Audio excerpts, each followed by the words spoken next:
Hi, my name is Omar Cardoso, and my partner is Leonardo Ruelas, and we're going to talk about the 18th Amendment. So, what is the 18th Amendment? Basically, the 18th Amendment banned the manufacture, transportation, and the sale of alcohol. Straightforward. Now we're moving to the background, and we will see that all the events land in the progressive era. So there are two main factors, which is the market revolution and the westward expansion. The market revolution, it was a change from of women roles, from being from educating their children to working on the textile mills. There when new territories were available to the U.S., such as the Northwest Territories, new companies were establishing their companies and expanding the market. So we see the new textile mills created, needed work from women. So the women who wanted to seek to be independent, they went there, gained their self independency. Little girls were right there because they wanted to support their families. The westward expansion, we see this propaganda from the government, which inspired Americans to move to the west, but mainly the people who populated the west were immigrants. The Irish, the two main groups were the Irish and the Germans. The Irish came from a really poor hometown, and also the Irish potato famine made that push factor, and the Germans just wanted to seek economic wealth. Mainly, they came from middle class. So the temperance movements were movements that didn't want the sale of alcohol or the production of alcohol because women were getting punished by their husbands. Um, I mean, who wants to be punished by someone? Nobody. So and we see these cartoons that inspire other women to join the cause. Really cool cartoon. And now the Anti Saloon Leagues organization that also was against the sale of alcohol.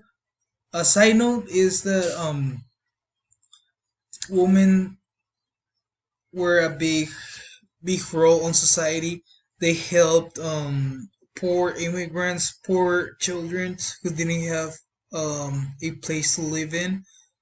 We see that during the Gilded Age, and also the women's questioned the government.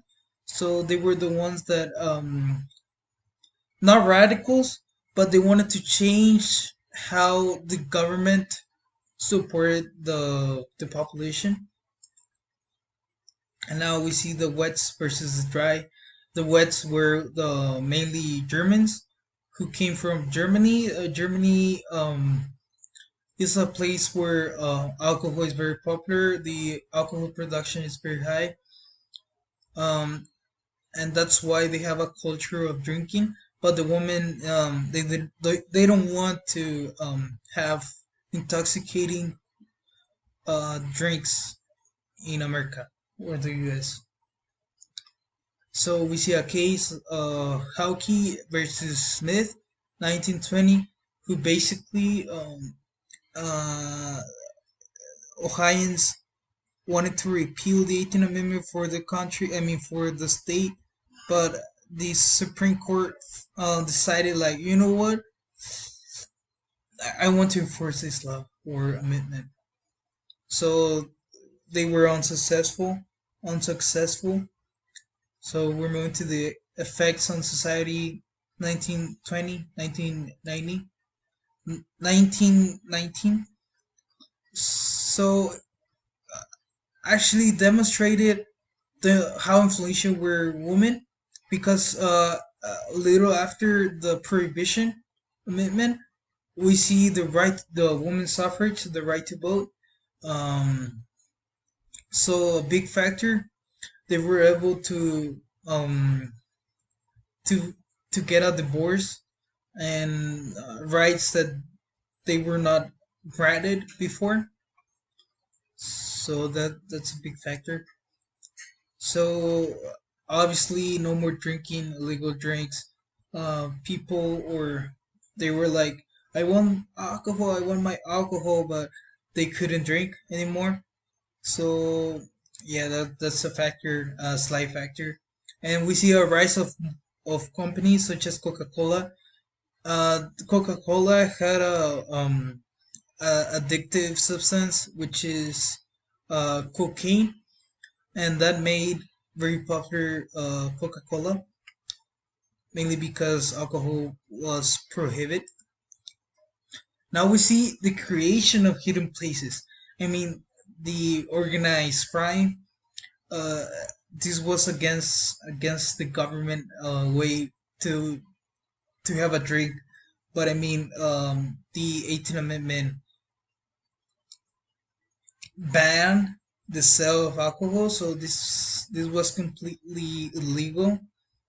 But we see resistance from the society. But now the effects on society today on 2020 is the law enforcement. We see the now police officers have more extend force.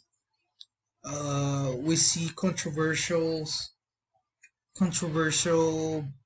things happening in today's day because authorities have the right to enforce the laws.